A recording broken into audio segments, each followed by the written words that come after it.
여호와의 집으로 올라가 성문 안에 우린 서리라. 주님이 허락한 이 땅 위에서 여호와를 찬양하여라. 보좌 위에 앉으신 여호와 우리들을 다스려 주시니 주님이 주시는 넘치는 은혜 여호와께 감사드리라. 영원하신 왕 주 찬양하라. 주의 성소에 다 모이리라. 주께 온전한 예배를 드리는 자가 이 땅에 넘쳐나리라.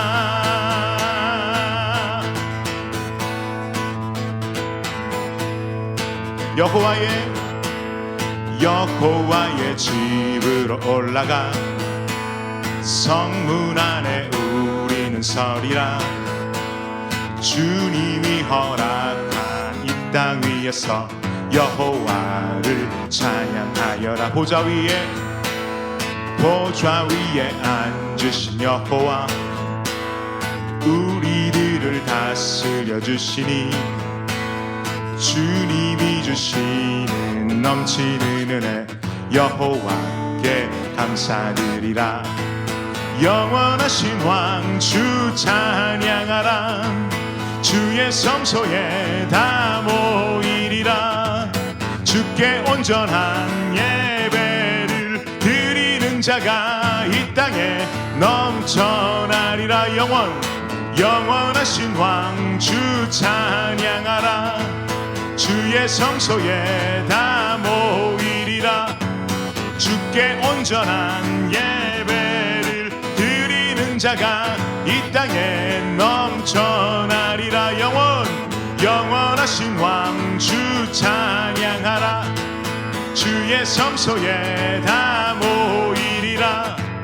주께 온전한 예배를 드리는 자가 이 땅에 넘쳐나리라. 영원하신 왕 주 찬양하라. 주의 성소에 다 모이리라. 주께 온전한 예배를 드리는 자가 이 땅에 넘쳐나리라. 영원하신 왕 주 찬양하라. 주의 성소에 다 모이리라. 주께 온전한 예배를 드리는 자가 이 땅에 넘쳐. 우리 마지막입니다. 영원하신 왕 주 찬양하라. 주의 성소에 다 모이리라. 주께 온전한 예배를 드리는 자가 이 땅에 넘쳐나리라.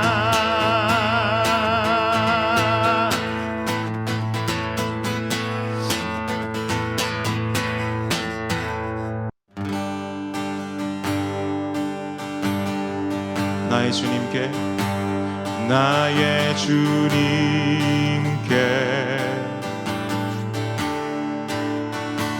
찬양 드리며 그 크신 사랑 주 임재 감사해. 어두움 속에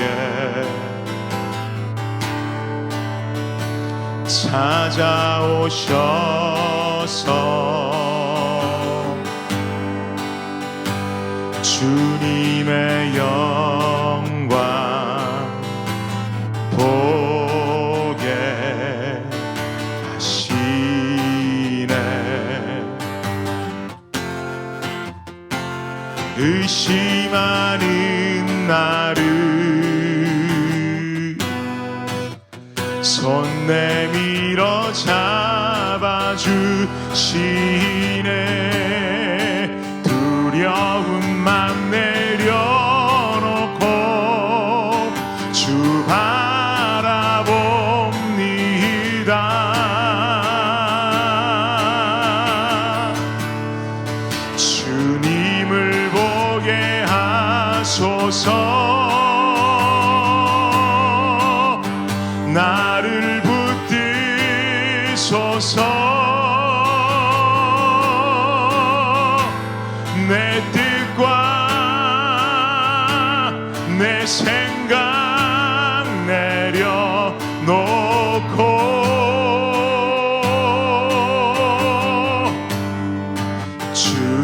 앞에 나 엎드려 주의 음성 기다리니 나를 부르실 때 믿음으로 걸어가리. 나의 주님께 나의 주님께 찬양 드리며 그 크신 사랑 주 임재 감사해. 어둠 속에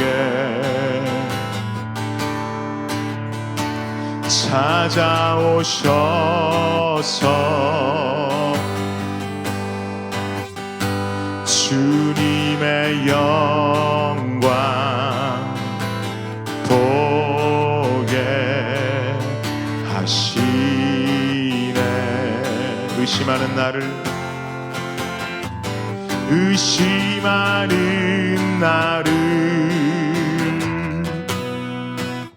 손 내밀어 잡아주시네. 두려운 맘 내려놓고 주 바라봅니다.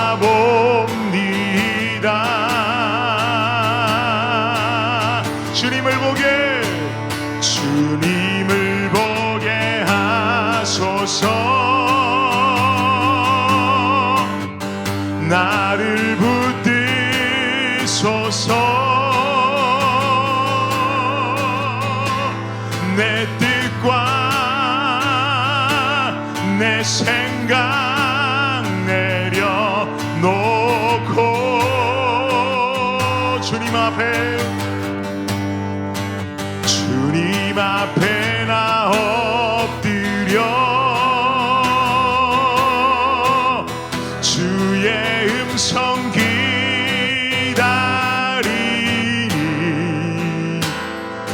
나를 부르실 때 믿음으로 걸어가리.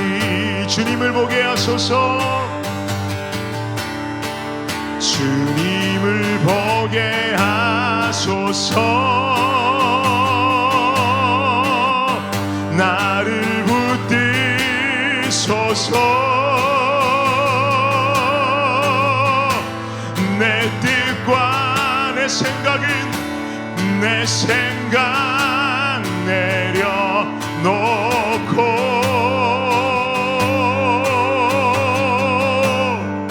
주님 앞에 나 엎드려 주의 음성 기다리니 나를 부르실 때 믿음으로 걸어가리. 다시 한번 주님을 보게 하소서.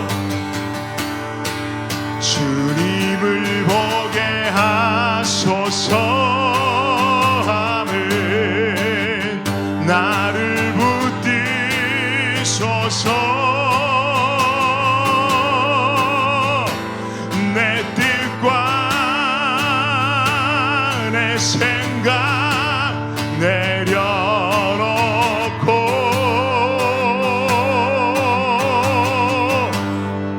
주님 앞에 나 엎드려 주의 음성 기다리니 나를 부르실 때 믿음으로 걸어가리. 우리 한 번 더 찬양합니다. 주님을 보게 하소서. 주님을 보게 하소서. 나를 붙드소서.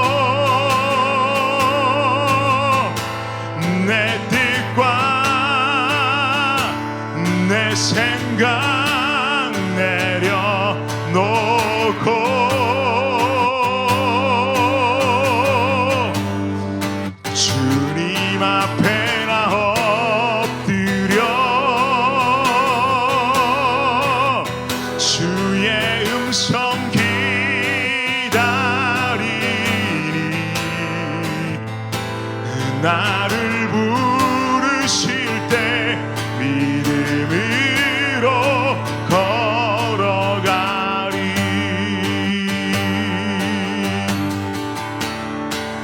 주님을 보게 하소서. 나를 붙드소서.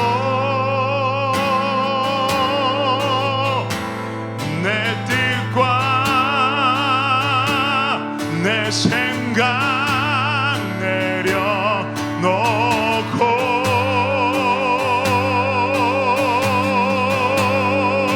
주님 앞에 나 엎드려 주의 음성 기다리니 나를 부르실 때 믿음으로 걸어가리.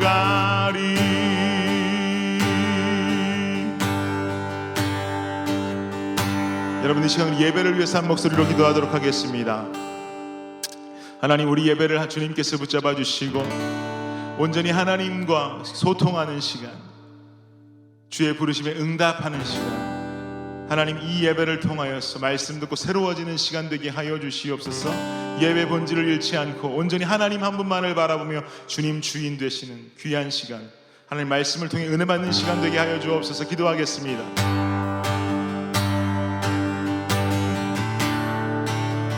주님 주여.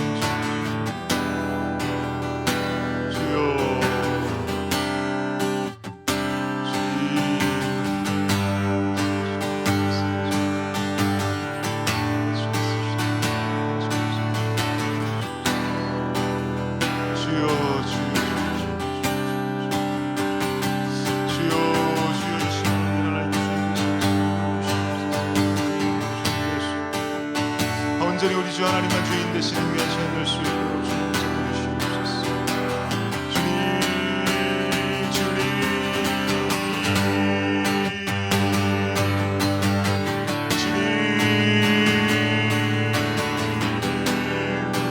오 주여 이 시간 우리에게 주님 부어주시는 은혜를 기대하며 나갈 수 있도록 주님 붙잡아 주시옵소서. 주여 주시옵소서.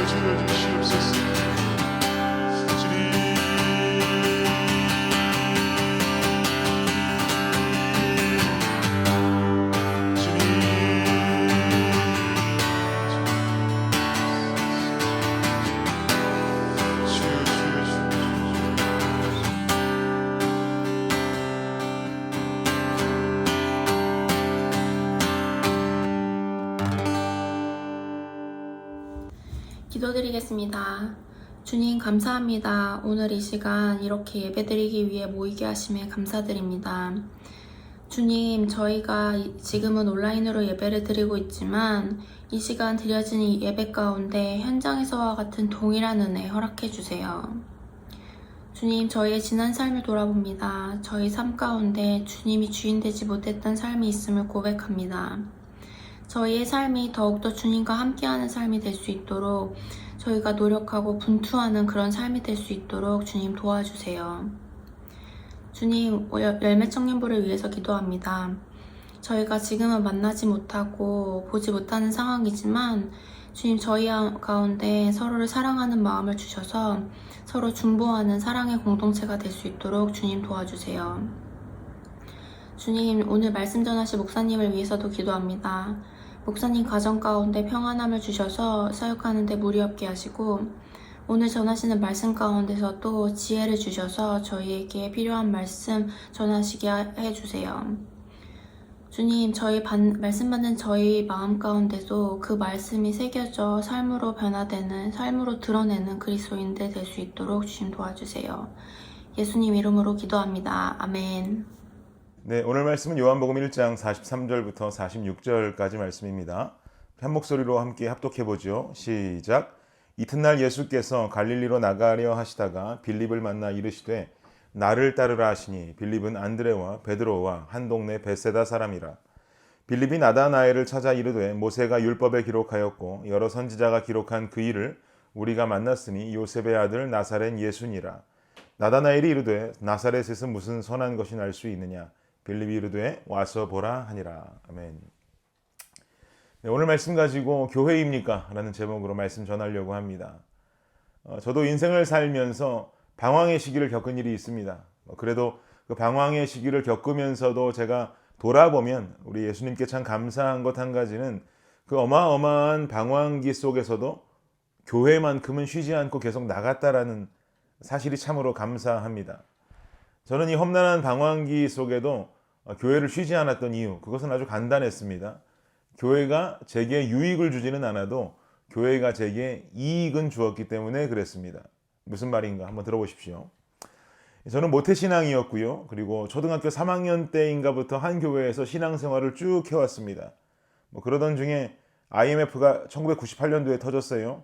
그리고는 아버지 사업체가 IMF 그 바람을 계속 견디시다가 끝내는 부도가 나게 되었고, 더 이상 우리 가족은 제가 그 초등학교 3학년 때부터 줄곧 다녀오던 그 교회를, 긴 시간 함께했던 우리 모교회를 더 이상은 나갈 수가 없는 상황에 이르게 되었습니다. 그러면서 저는 동시에 대학생이 되었고요. 대학생이 됨과 동시에 모교회를 나와서 다른 교회로 옮겨가게 되었습니다. 제가 옮겨갔던 교회는 서울 도곡동에 있는 한 규모가 있는 그래도 교회였는데, 그 교회의 성가대 지휘자가 제게 성악을 가르쳐 주셨던, 음대 입시를 도와주셨던 선생님이셨어요. 선생님 교회에 가서 봉사하면 좋겠다 해서 제가 전화를 드리고 그 교회를 찾아가게 됐죠. 그리고 저는 결혼을 하기 전까지 그 교회에서 성가대 봉사를 오랫동안 해올 수 있었습니다. 제가 그 교회를 나가기로 결정하고 대학 시절부터 그리고 대학원 시절까지 쭉 그 교회를 다녔던 이유는 이 교회 성가대에서 봉사를 한다라는 그 이유로 말미암아 제 스승님께서는 제게 한 푼의 레슨비도 받지 않으시고 저를 정성껏 가르쳐 주셨기 때문에 그랬습니다. 이 은혜에 너무 감사했던 거죠. 그래서 감사한 마음으로 교회에 열심히 나갔던 거예요. 날 위해 십자가에 죽으시고 날 구속하신 우리 주님의 은혜에 감사해서 교회에 나간 것이 아닙니다. 레슨비를 낼 형편도 안 되는 저를 성가대 봉사한다는 이유로 대학원 때 유학 오기 전까지 한 푼의 돈도 받지 않고 정성껏 레슨해 주신 선생님의 은혜에 감사해서 교회를 나갔던 것이죠. 이게 바로 교회가 제게 유익은 주지 않아도 이익은 주었다라는 말의 이유가 되겠습니다. 그러한 이유로 교회를 나갔으니까 하나님께 감사해서 나간 게 아니라 우리 선생님께 감사해서 교회를 나갔으니까 그 교회 청년부에 나갈 필요 없겠죠. 그리고 그 교회에서 제공하는 성경 공부 참여할 필요도 없습니다. 다른 부서에서 봉사할 필요도 없습니다. 그냥 오직 제게 감사함을 갖게 해주신 선생님과의 관계만 잘 맺으면 될 뿐이죠. 그러니까 그분이 지휘하시는 성가대에서 그분이 시키는 일들은 다 했습니다. 그것이 제가 지킬 수 있는 의리였어요. 여러분은 교회에 왜 다니십니까? 교회에 왜 나오고 계세요? 여러분이 교회에 다니시는 목적은 과연 무엇입니까? 저는 오늘 본문을 통해서 교회란 무엇인가, 그리고 교회를 다녀야 하는 이유는 무엇인가, 그 목적에 관한 이야기를 여러분과 함께 나누고 싶습니다. 일단은 본문 속으로 들어가서 오늘 본문을 한번 살펴보도록 할게요. 오늘 본문 첫 절 43절 말씀입니다. 함께 읽어볼까요? 시작. 이튿날 예수께서 갈릴리로 나가려 하시다가 빌립을 만나 이르시되 나를 따르라 하시니. 아멘. 이튿날 예수께서 갈릴리로 나가려 하시다가, 43절에서는 예수님께서 갈릴리로 나가시는 중이라는 어떤 시점을 강조해서 말하고 있어요. 당시 갈릴리라는 곳은 상류층의 사람들이 살던 고급스러운 지역이 아닙니다. 서민들이 사는 곳, 그 중에서도 어려운 자들이 사는 하층민들이 살던 도시, 그 지역이 바로 갈릴리라고 하는 지역이었어요. 예수님께서는 바로 이 하층민들이 모여서 살고 있는 곳으로 가서 그들의 이야기를 듣고 또 그들에게 위로가 필요하면 위로를 전하고 하려는 어떤 스케줄을 가지고 계셨던 것 같아요. 이렇게 갈릴리로 가는 도중에 한 사람을 만나십니다. 그의 이름은 바로 빌립이라고 하는 사람입니다. 예수님께서는요, 빌립을 만나셔서는 딱 한마디의 명대사를 남기십니다. 뭐라고 하시죠? 나를 따르라. 나를 따르라. 이 말을 들은 빌립의 반응은 어땠을까요? 요한복음 1장 45절, 역시 본문 말씀인데요. 이 말씀 함께 한번 보겠습니다. 읽어볼게요. 시작. 빌립이 나다나엘을 찾아 이르되 모세가 율법에 기록하였고 여러 선지자가 기록한 그 일을 우리가 만났으니 요셉의 아들 나사렛 예수니라. 아멘. 45절에서 뭐라고 말합니까? 예수님께서 빌립을 향해서 너 나를 따르라 라고 했는데 빌립은 어떻게 반응해요? 빌립이 그 예수님의 제안을 수락했다, 거절했다 라는 어떤 선택의 결과적인 이야기가 나오지를 않아요. 다만 말하기를 빌립이 나다나엘이라고 하는 사람을 찾아갔고 그에게 말하기를 내가 구약에 기록된 메시아를 만났다. 그 사람이 누구냐면 바로 요셉의 아들이고 나사렛의 예수다라고 말하는 거예요. 그러면 여러분 이러한 빌립의 행동으로 미루어 보아서 빌립은 예수님이 나를 따르라라고 했던 그 명령의 제안을 수락했다라고 볼 수 있겠습니까? 거절했다고 볼 수 있겠습니까? 수락했다고 보아야 맞죠. 빌립은 어떻게 예수님의 나를 따르라라고 하는 이 제안, 그냥 한마디, 이 한 방에 예수님을 그대로 쫓게 된 것일까요? 뭘 보고 그렇게 예수님을 한 방에 나를 따르라고 했을 때 이해하고 따라갈 수 있었냔 말입니다. 44절 말씀 제가 아까 스킵하고 45절로 갔는데 44절 한번 보세요. 이것도 함께 읽을게요. 시작. 빌립은 안드레와 베드로와 한 동네 벳세다 사람이라. 빌립의 출신지가 나오는데 바로 벳세다라고 하는 곳이 바로 빌립의 출신지예요. 그런데 이 벳세다 지역의 특징이 뭐냐면 동양 사람들이 있는데 그 동양 사람들이 누가 있냐? 지금 44절에서 말하기를 안드레라고 하는 사람과 베드로라고 하는 사람이 바로 이 벳세다 사람이에요.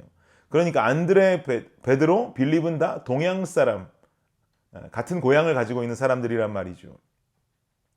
안드레와 베드로는요, 이미 예수님께서 제자로 부르신 인물들이에요.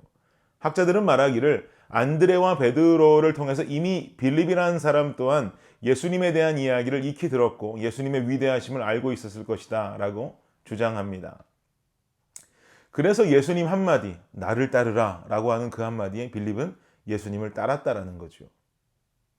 어쨌든 이유에 어찌 되었던지 간에 오늘 요한복음에서 말하고 있는 빌립의 반응은 상당히 즉각적이었습니다. 고민의 흔적 없습니다. 나를 따르라 하는 말에 그냥 그대로 즉각 따랐고 바로 나다나엘이라고 하는 사람에게 찾아가서 이 메시아 예수라는 존재를 전했습니다. 나다나엘이라고 하는 사람, 빌립이 찾아간 나다나엘이라고 하는 사람은요, 나다나엘이라고 하는 그 이름은 유독 복음서 중에 요한복음에만 등장합니다. 이 나다나엘이라는 사람은요, 사실 예수님의 제자 중에 한 사람인 바돌로메와 동일한 인물입니다. 바돌로메, 나다나엘 똑같은 사람이에요. 요한복음에서 나다나엘로 표기한 것입니다. 46절 말씀 한번 볼까요? 46절 함께 읽겠습니다. 시작. 나다나엘이 이르되 나사렛에서 무슨 선한 것이 날 수 있느냐? 빌립이 이르되 와서 보라 하니라. 빌립이 예수를 따르고 바로 나다나엘에게 가서 말하기를 야 나사렛 예수가 메시아야 라고 말합니다. 그러자 방금 읽은 46절이요. 그 말을 들은 나다나엘의 반응이 나오는데요. 뭐라고 반응하냐? 야 나사렛에서 무슨 선한 것이 날 수가 있냐? 나사렛에서 어떻게 메시아가 나오냐? 말도 안 되는 소리 그만 좀 집어쳐라 라고 말하는 거예요. 당시 나사렛이라고 하는 마을은 갈릴리 지역에 있는 한 마을이에요. 아까 제가 서론에서 말씀드렸다시피 갈릴리 지역은 보통 하층민들이 살아가는 지역이다라고 말씀드렸는데 그 중에서도 나사렛이라고 하는 것은 멸시받은 땅이라고 여겨지던 마을이 바로 나사렛이었어요. 그러니까 나다나엘이 듣고 나사렛 예수가 메시아다라는 말을 듣고는 믿기는커녕 비웃고 있는 거예요. 그랬더니 빌립의 반응이 어때요? 저는 이 빌립의 반응이 진짜 멋있었어요. 다시 한번 46절의 하반절을 보세요. 빌립이 이르되 와서 보라 하니라. 빌립이 이르되 와서 보라 하니라. 완전 상남자죠. 나다나엘이 말했어요. 야 빌립 무슨 나사렛에서 메시아가 나와. 그 하층민들 사는 멸시받은 그 땅에 무슨 나사렛에서 메시아가 나오냐. 말도 안 되는 소리 좀 집어치워라. 그러니까 빌립이 말하기를 야 잔말 말고 징징거리지 말고 직접 와서 봐 이 자식아 그러는 거예요. 그리고는 빌립을 따라서 나다나엘이 예수님을 직접 만나러 갑니다. 결국 나다나엘이 어떻게 되느냐. 오늘 본문은 아닌데 뒤에 49절 말씀 보세요. 나다나엘이 대답하되 라삐여 당신은 하나님의 아들이시요 당신은 이스라엘의 임금이로소이다. 나다나엘도 그냥 예수님의 늪 속으로 푹 빠져버린 것이죠. 예수님께 직접 고백하기를 당신 하나님의 아들입니다. 이스라엘의 임금입니다. 라고 말하고 있어요. 그리고 바돌로메, 나다나엘 본인도 예수님을 따르는 예수님의 제자가 됩니다. 오늘 본문에서는요, 빌립과 나다나엘 행적이요, 묘하게 비교가 되고 있음을 알 수 있어요. 나를 따르라 라는 한마디에 고민 없이 예수를 따라갔던 빌립이라는 제자와 나사렛에서 어떻게 메시아가 나올 수 있냐, 나사렛에서 어떻게 선한 것이 나오냐라고 고민하고 의심하다가 결국엔 예수님을 직접 만나서는 메시아로 고백하게 되는 나다나엘의 모습이 묘하게 대조돼요. 그런데 생각해 보세요. 의심 없이 바로 믿고 따른 빌립이나 의심을 가지고 예수를 만나서 믿은 나다나엘이나 결론적으로는 모두 다 예수님의 제자들이 되었단 말이죠. 예수님은 말씀 그 어디에도 빌립은 의심 없이 믿었으니까 너는 제자 1등급이고 나다나엘 너는 의심하고 또 나사렛 비하 발언했으니까 제자 5등급이다. 너네는 밥도 따로 먹고 전도여행 같이 다닐 때도 빌립 가방은 나다나엘 네가 들고 다녀. 뭐 이런 차이를 두지 않으셨단 말이에요. 여러분 예수님의 12제자를 생각해 보면은요. 모두 다 각기 다 다른 모습을 가지고 있어요. 베드로는 뭔가 다혈질적인 성격 가지고 있죠. 가룟 유다는 어때요? 뭔가 돈에 민감하고 예민하고 뭐 제자보다는 약간 사회복지사 같은 이미지를 가지고 있어요. 그리고 뭐 오늘 대두되고 있는 빌립과 나다나엘 또한 완전히 다른 캐릭터죠. 한 사람은 의심 없이 믿고 한 사람은 의심 가득하고 말이죠. 모두가 달라요.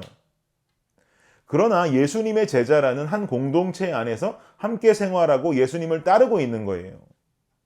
저는 오늘 본문을 보면서요, 교회라는 공동체에 대해서 생각해보고 묵상하게 되었어요. 여러분, 교회라는 곳은 어떤 곳인가요? 여러 가지 교회를 향한 멋진 해석들이 존재하지만 오늘 본문을 통해서 교회라는 곳을 해석해 보자면요, 교회라는 공동체는요, 하나님의 부르심을 받은 자들의 모임이에요. 하나님의 부르심을 입은 자들의 모임이에요. 교회는요, 내가 내 자의로 나올 수 있는 것이 아니에요.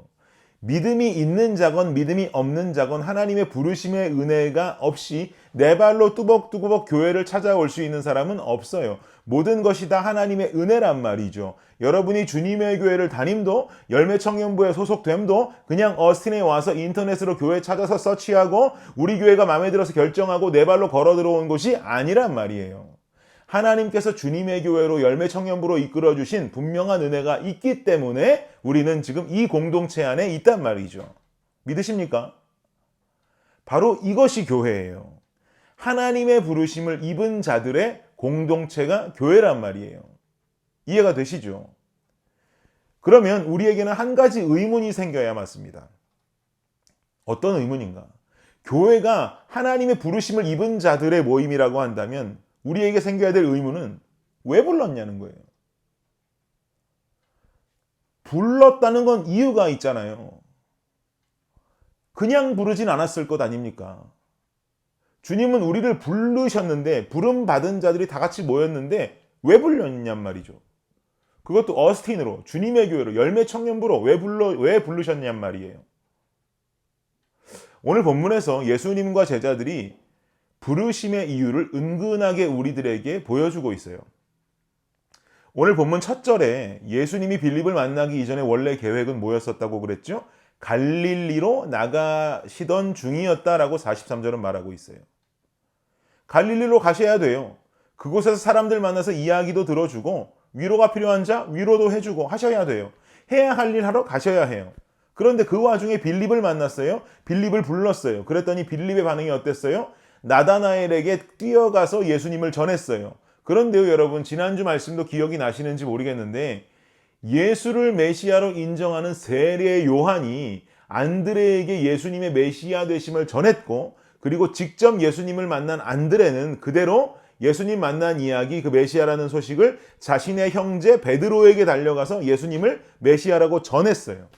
지난주 본문에서부터 오늘 본문에 이르기까지 말씀에서 공통적으로 보여지는 특징이 뭐예요? 듣고 전하고 듣고 전하고 또 듣고 전하고 듣고 전하는 이 행동의 반복이에요. 사랑하는 여러분, 교회는요 공통적인 사명을 가지고 있어요. 어떤 사명입니까? 교회는 예수 믿는 자들의 공동체이고 교회는 거룩을 부르짖는 곳이에요. 거룩은 정결함, 분별됨을 나타내죠.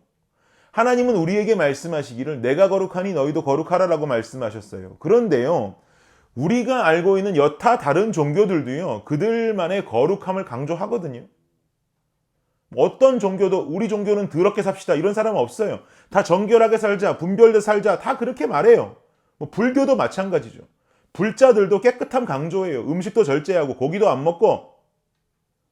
스님들도 얼마나 많은 수행하며 살아가십니까? 냉면 밑에 고기를 깔아 드시는지 아니면 직접 드시는지 안 드시는지 모르겠지만 어쨌든 이 불교에도 절제가 있단 말이에요.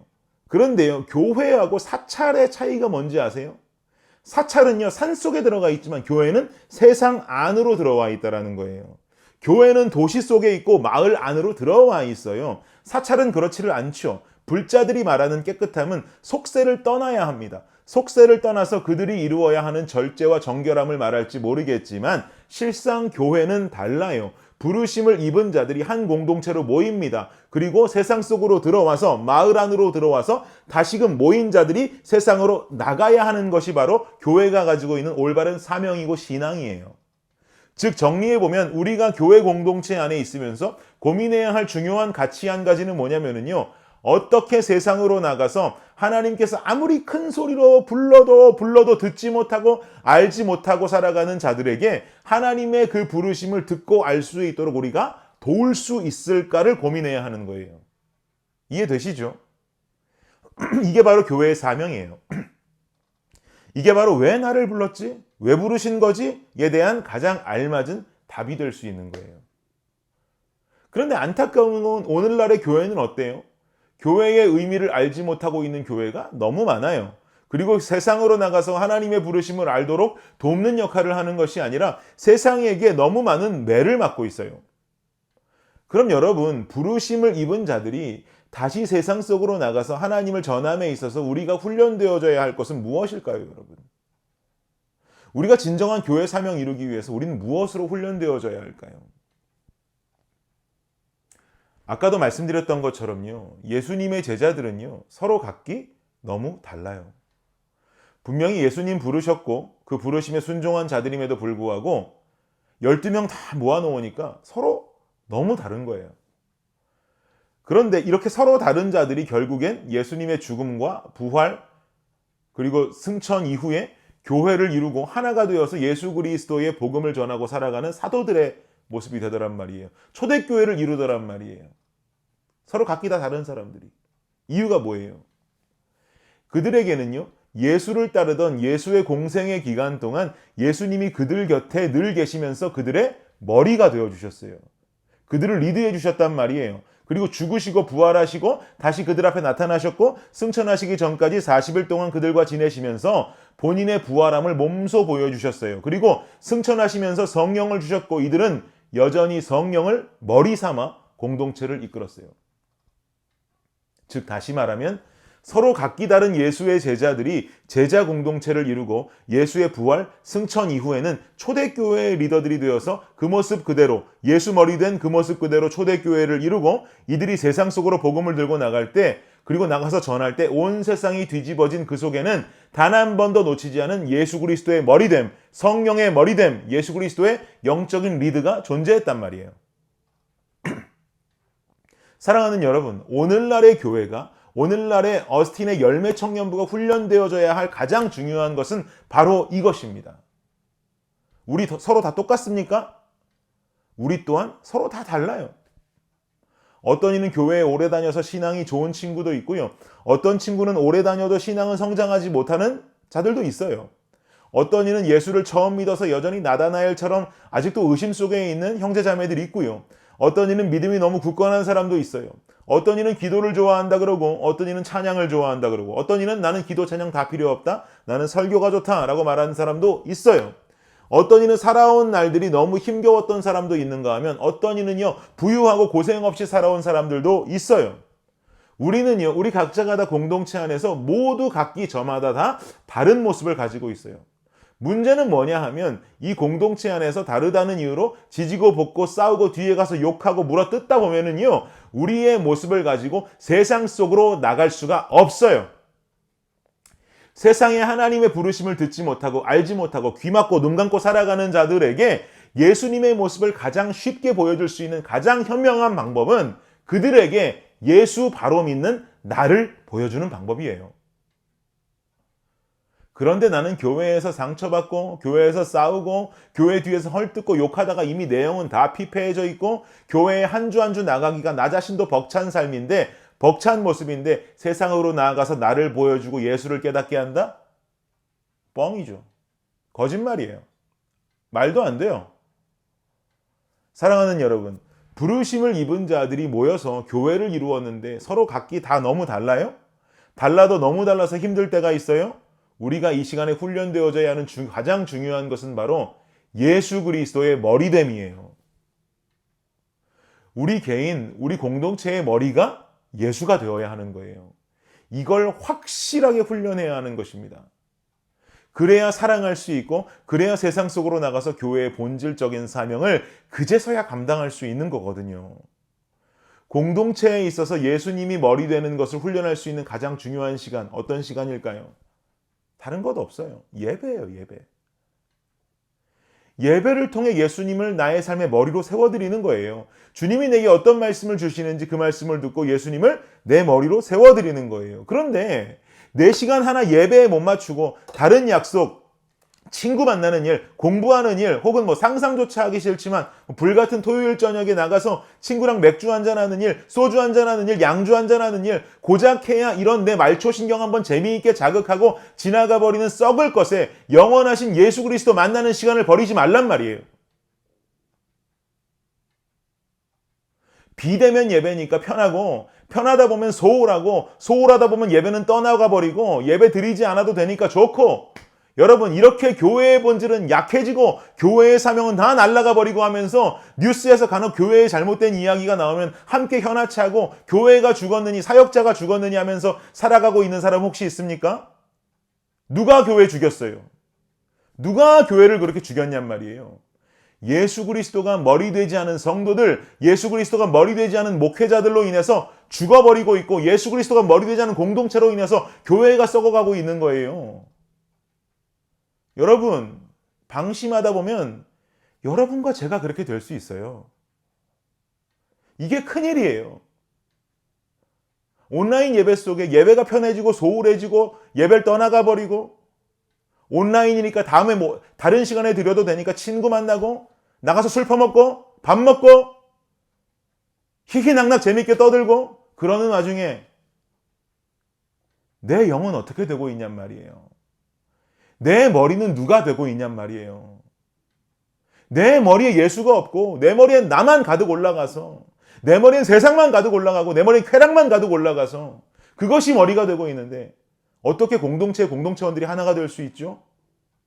어떻게 내가 누군가를 이해하고 사랑할 수 있죠?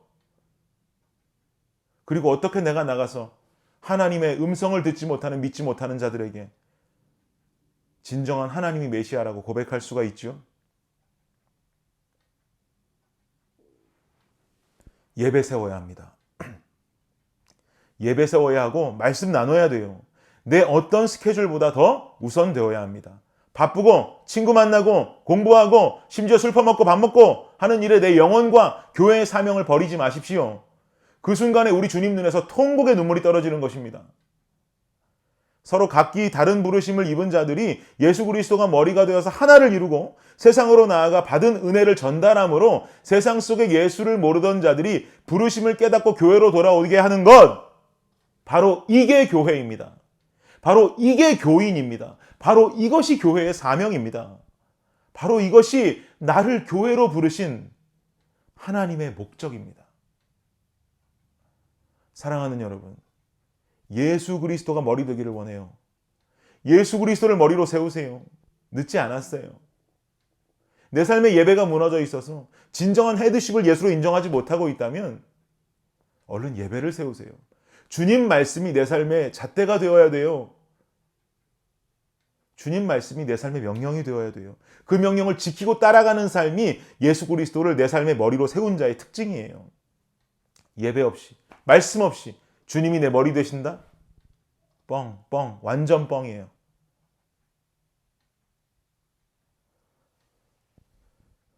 예배를 가장 우선으로 두시고 조모임도 들어가셔서 나누시고 자꾸 내 인생의 머리를 예수로 세우고 우리 조의 머리를 예수로 세우고 우리 청년부의 머리를 예수로 세우고 하는 이 훈련을 꼭 해내시길 바라요. 그리고 그 모습 그대로 어스틴 땅으로 이 말씀 듣고 있는 여러분이 살고 있는 그 땅 속으로 들고 들어가야 합니다. 그리고 나를 통해 예수 그리스도가 보여지길 원해요. 이게 우리의 사명입니다. 이게 우리의 사명이에요. 사도행전 1장 8절 말씀 여러분 모두 잘 알고 계시죠. 오직 성령이 너희에게 임하시면 너희가 권능을 받고 예루살렘과 온 유대와 사마리아 땅끝까지 이르러 내 증인이 되리라 하시니라. 아멘. 이 말씀이 내 입술의 고백이 아니고 나 자신을, 우리 공동체를 예수가 머리 되는 모습의 교회로 만들어서 사명을 완수하는 삶의 진실한 선포가 되기를 주님의 이름으로 축복합니다. 사랑하는 여러분, 예수가 머리 되어야 합니다.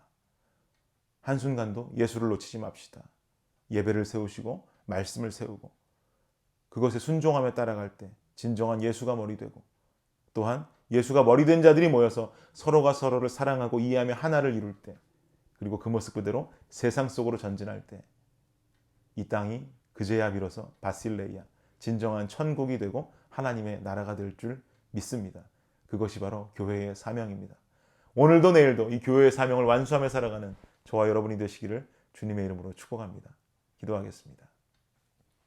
이 시간 우리 들은 말씀 기억하시면서 한 목소리로 기도하도록 하겠습니다. 주여, 교회가 되게 하여 주옵소서. 주님, 교회로 일어나게 하여 주옵소서. 한 목소리로 기도하겠습니다. 주님, 교회가 무엇입니까? 예수 그리스도로 인하여 부름받은 자들이 다시금 세상으로 보내지는 것, 그것이 바로 교회인 줄을 믿습니다. 주님, 우리가 진정 교회가 교회됨을 이루고 더 하나님 앞으로 더 하나님 곁으로 나아갈 수 있는 청년들이 될 수 있도록 하여 주시옵소서. 주님, 그것이 교회입니다. 교회의 사명을 완수하게 하여 주시옵소서. 우리가 서로 사랑하고 우리가 하나를 이루기 위해서 예수 그리스도의 머리됨을 우리가 인정하고 삶 속에서 그 머리된 예수 그리스도를 따라가는 삶을 살아야겠습니다. 예배가 살아나야 합니다. 말씀이 살아나야 합니다. 주님.